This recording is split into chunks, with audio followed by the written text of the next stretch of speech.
5 lições de psicanálise. Freud, 1910. Parte 3.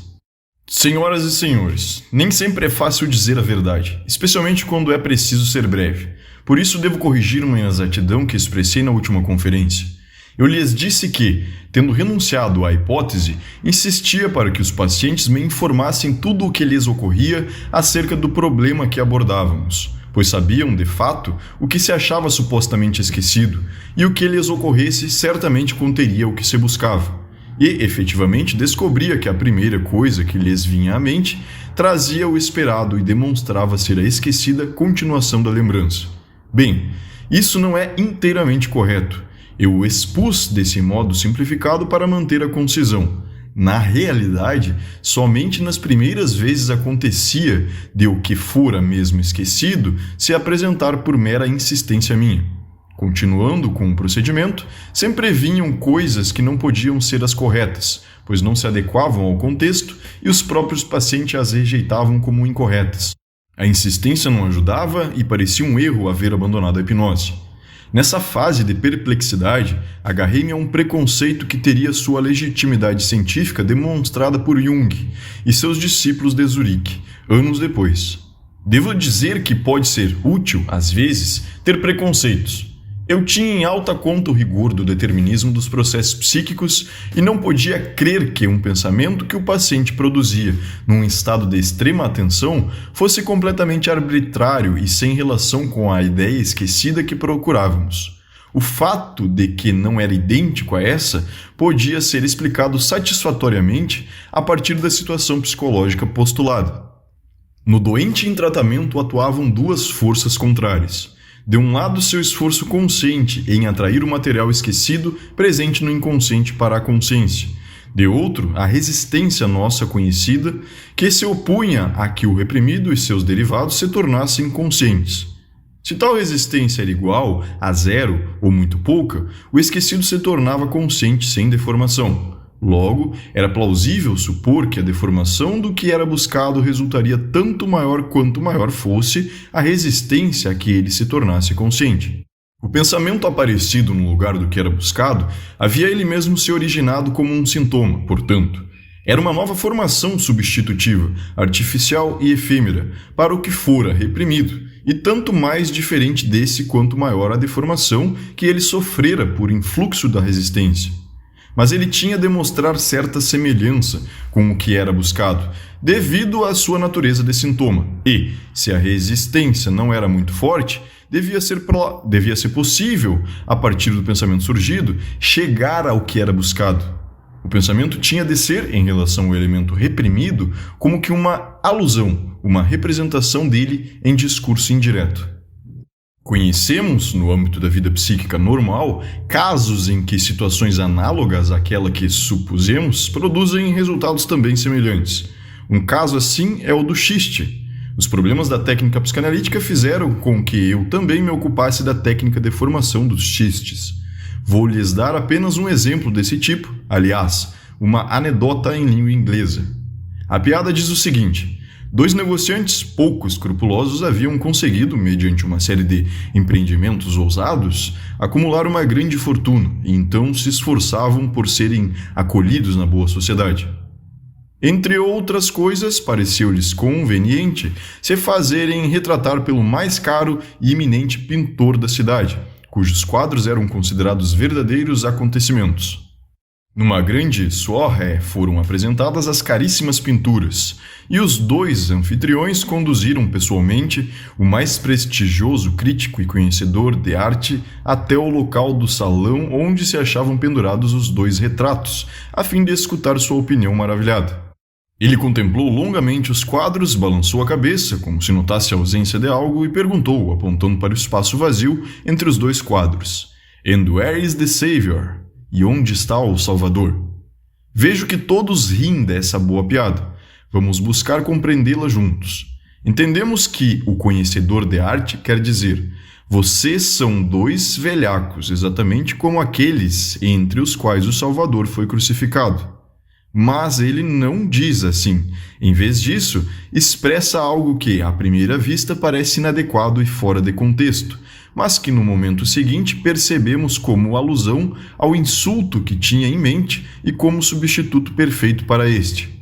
Não podemos esperar que na anedota se achem todas as condições que supomos haver na origem do pensamento que ocorre a nosso paciente, mas enfatizamos a identidade da motivação para a anedota e o pensamento.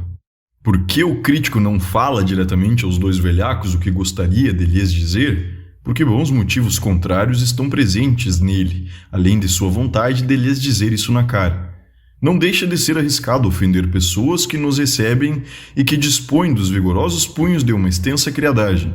Pode-se ter o mesmo destino que na conferência anterior apresentei numa analogia para a repressão.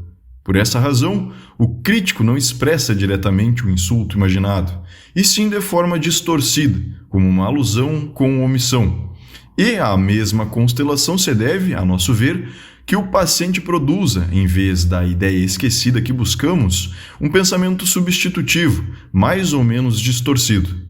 Senhoras e senhores, é pertinente, acompanhando a escola de Zurique, Bleuler, Jung e outros, denominar complexo um grupo de elementos ideativos relacionados e investidos de afeto.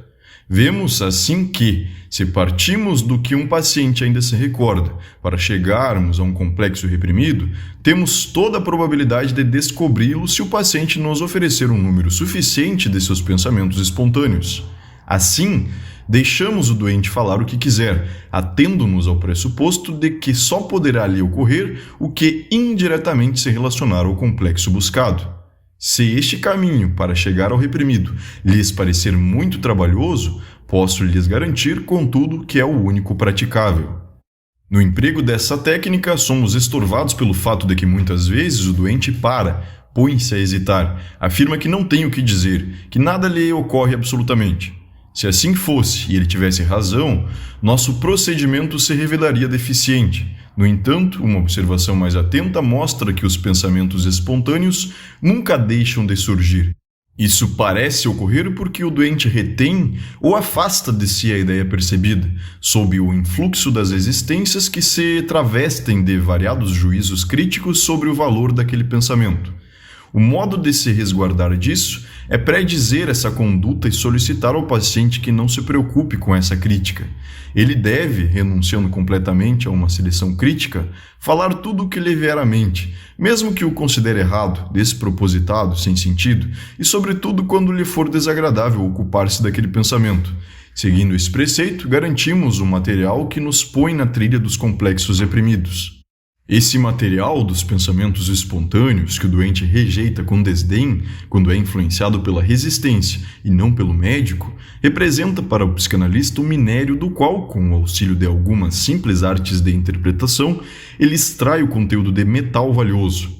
Querendo obter um conhecimento rápido e provisório dos complexos reprimidos de um paciente, sem examinar ainda sua organização e inter-relação, os senhores podem recorrer à experiência da associação, tal como foi desenvolvida por Jung e seus discípulos.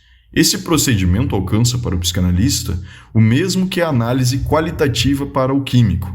É dispensável na terapia de doentes neuróticos, mas indispensável para a demonstração objetiva dos complexos e na investigação das psicoses, que foi empreendida com muito êxito pela escola de Zurique. Ocupar-se dos pensamentos que ocorrem ao paciente quando ele se submete à principal regra psicanalítica não é o nosso único recurso técnico para a exploração do inconsciente. Há dois outros procedimentos que servem para a mesma finalidade: a interpretação de seus sonhos e o aproveitamento de seus atos falhos e casuais. Devo confessar-lhes, prezados ouvintes, que muito refletir se não seria melhor, em vez desta sucinta visão de todo o campo da psicanálise, oferecer-lhes uma exposição detalhada da interpretação de sonhos. Uma razão puramente subjetiva e aparentemente secundária me impediu de fazê-lo. Pareceu-me quase indecente apresentar-me como intérprete de sonhos neste país, tão voltado para fins práticos, antes que os senhores soubessem da importância que pode reivindicar essa arte velha e ridicularizada. A interpretação dos sonhos é, na realidade, a via régia para o conhecimento do inconsciente, o mais seguro alicerce da psicanálise e o campo em que qualquer estudioso pode adquirir sua convicção e buscar seu treinamento. Quando me perguntam como alguém pôde se tornar psicanalista, eu respondo: pelo estudo de seus próprios sonhos.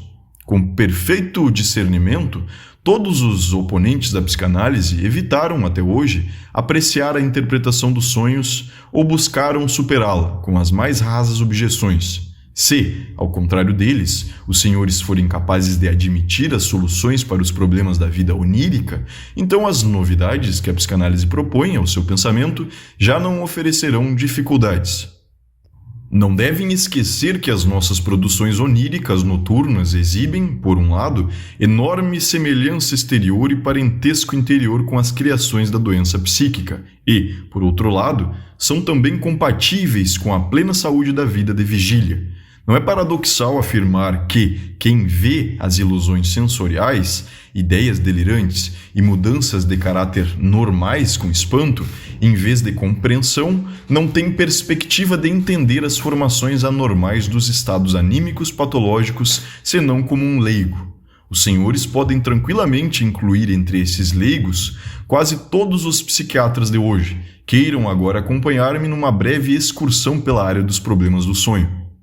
Quando acordados, costumamos tratar os sonhos com o mesmo desdém que o paciente mostra pelos pensamentos espontâneos que o psicanalista lhe solicita. Também os rejeitamos ao esquecê-los de maneira rápida e completa. Nosso menosprezo se funda no caráter estranho e até mesmo dos sonhos que não são confusos e disparatados, e na evidente absurdidade e falta de sentido de outros sonhos. E nossa rejeição se baseia nas tendências imorais e despudoradas que muitas vezes se manifestam nos sonhos. Sabemos que na antiguidade os sonhos não eram menosprezados. Tampouco as camadas baixas de nosso povo têm dúvidas quanto a seu valor. Tal como os antigos, esperam obter dos sonhos revelações sobre o futuro. Devo dizer que não sinto necessidade de suposições místicas para preencher as lacunas de nosso conhecimento atual e, portanto, jamais encontrei algo que confirmasse a natureza profética dos sonhos. Há muitas outras coisas, já suficientemente espantosas, que podem ser ditas sobre os sonhos. Primeiramente, nem todos os sonhos são ininteligíveis, confusos e estranhos para o sonhador. Se os senhores examinarem os sonhos de crianças pequenas, de 1 ano e meio em diante, eles lhes parecerão absolutamente simples e de fácil explicação. A criança pequena sempre sonha com a realização de desejos que no dia anterior lhe foram despertados, mas não satisfeitos. Os senhores não precisarão de nenhuma arte interpretativa para encontrar essa singela solução, apenas de informações sobre as vivências da criança no dia anterior, dia do sonho. A solução mais satisfatória do enigma dos sonhos seria, sem dúvida, que os sonhos dos adultos não fossem diferentes daqueles das crianças, realizações e desejos que lhes vieram no dia do sonho. E assim é na realidade. Os obstáculos que se acham no caminho desta solução podem ser gradualmente eliminados mediante uma análise detida dos sonhos. A primeira e mais séria objeção é de que os sonhos dos adultos têm geralmente um conteúdo incompreensível, em que não se percebe nenhuma realização de desejo. A resposta é que esses sonhos experimentaram uma deformação. O processo psíquico que subjaz a eles deveria ter, originalmente, outra expressão verbal. Os senhores devem distinguir entre o conteúdo manifesto do sonho, de que se lembram vagamente de manhã e põem em palavras de maneira trabalhosa e aparentemente arbitrária, e os pensamentos latentes do sonho, cuja presença no inconsciente precisamos supor. Essa deformação onírica é o mesmo processo de que tomaram conhecimento ao investigar a formação dos sintomas histéricos. Ela indica que o mesmo jogo de forças psíquicas opostas participa da formação dos sonhos e da formação dos sintomas.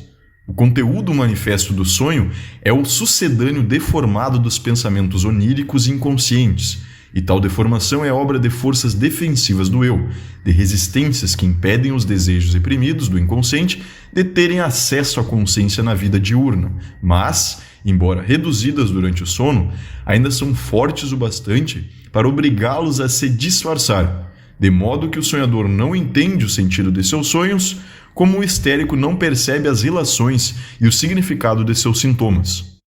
Os senhores poderão convencer-se de que existem pensamentos oníricos e de que, entre eles e o conteúdo manifesto do sonho, há realmente o nexo que acabo de expor, se fizerem análise dos sonhos, cuja técnica é idêntica à psicanalítica. Não considerem a aparente relação entre os elementos do sonho manifesto e procurem reunir os pensamentos que, por livre associação, aparecem para cada elemento do sonho, conforme a regra de trabalho psicanalítica. A partir desse material, os senhores chegarão aos pensamentos oníricos latentes, exatamente como chegaram aos complexos ocultos do paciente a partir do que lhe ocorria em relação com os seus sintomas e lembranças. Nos pensamentos oníricos latentes, assim encontrados, verão imediatamente como é justificado referir os sonhos dos adultos aos sonhos infantis. O que então substitui-se ao conteúdo manifesto do sonho, como verdadeiro sentido deste, é sempre claro e compreensível, liga-se às impressões do dia anterior e mostra ser uma realização de desejos não satisfeitos. Assim, o sonho manifesto, que os senhores conhecem da lembrança ao acordar, pode ser caracterizado apenas como realização disfarçada de desejos reprimidos. Agora, os senhores também podem, mediante uma espécie de trabalho de síntese, conhecer o processo que levou à deformação e transformação dos pensamentos oníricos inconscientes em conteúdo manifesto do sonho. Denominamos esse processo trabalho do sonho.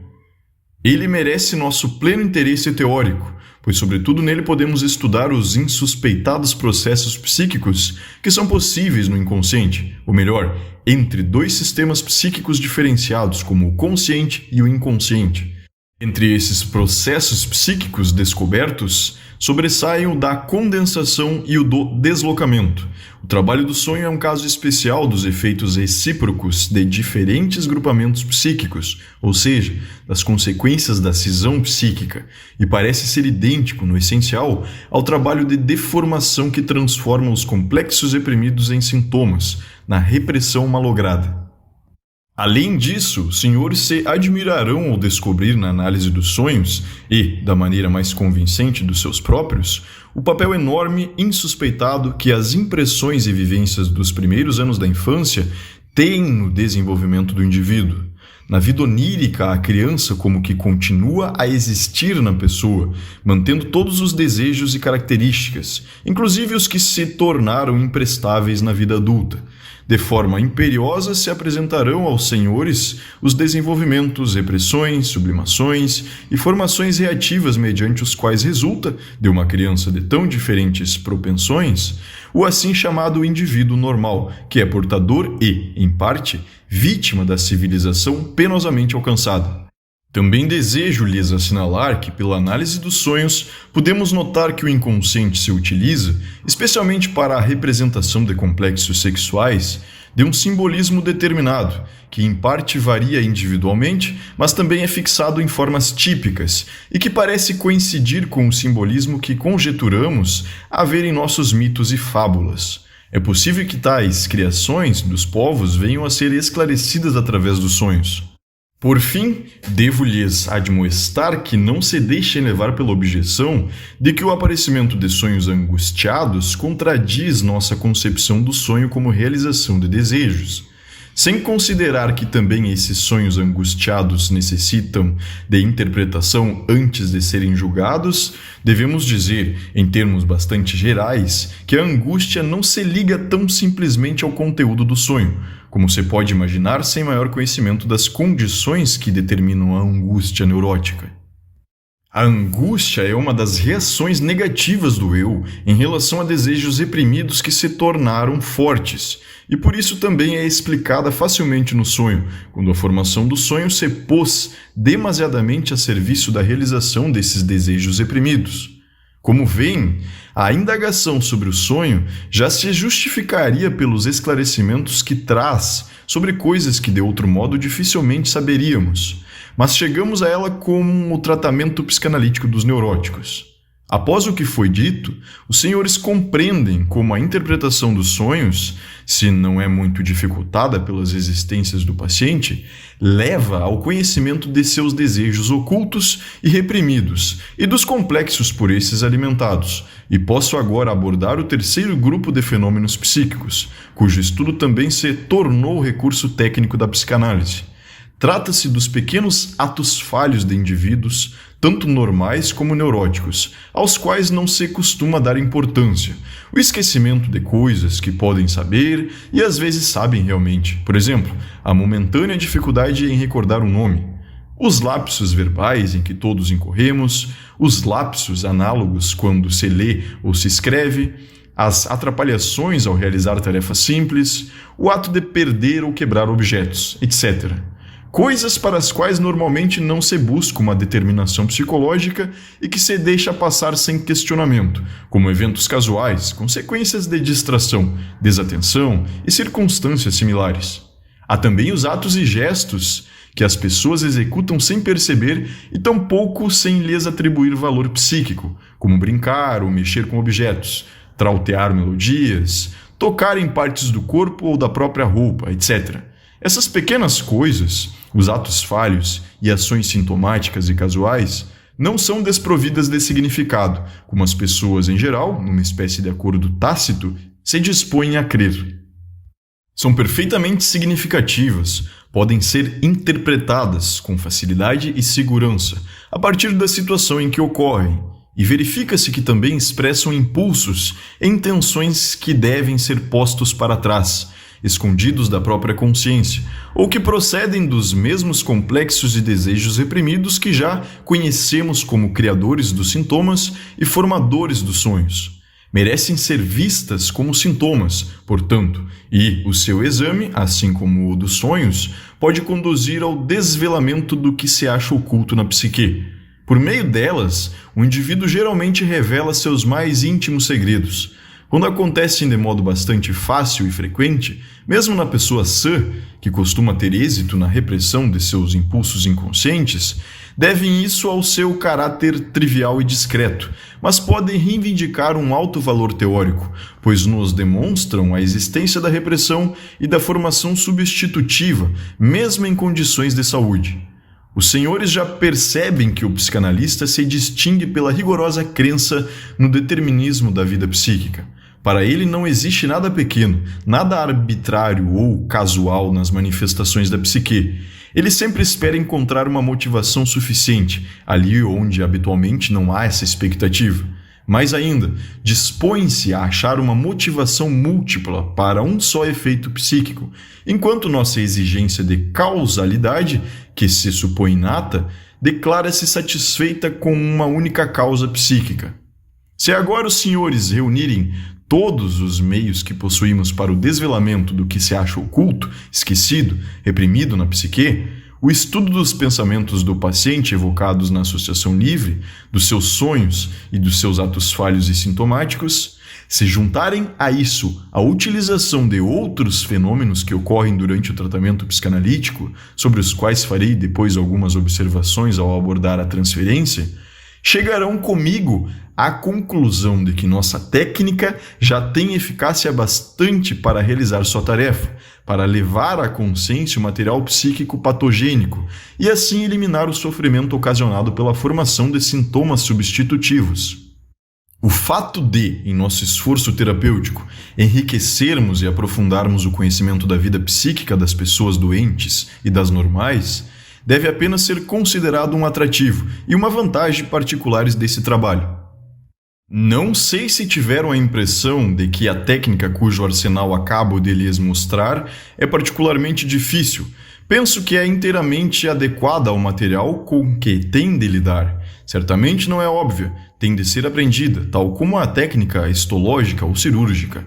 Talvez fiquem admirados ao saber que na Europa ouvimos muitos julgamentos sobre a psicanálise feitos por pessoas que nada sabem dessa técnica e não a aplicam, e depois requerem, como que zombando, que lhes demonstremos a correção de nossos resultados.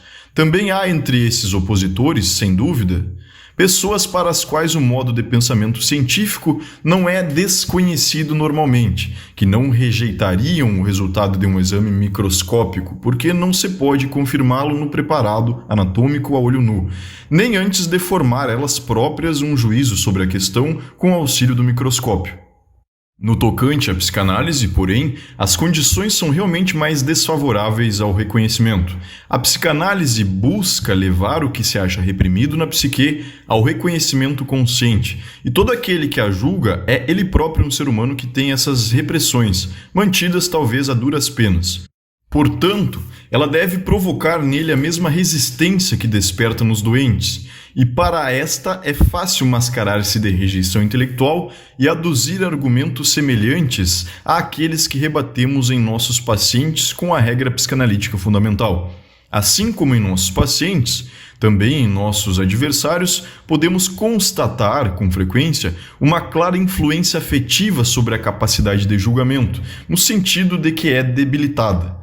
A presunção da consciência, que tanto menospreza o sonho, por exemplo, é um dos mais fortes dispositivos protetores de que todos somos dotados para impedir a irrupção dos complexos inconscientes. E por isso é tão difícil convencer as pessoas da realidade do inconsciente e lhes dar a conhecer algo novo, que contradiz seu saber consciente.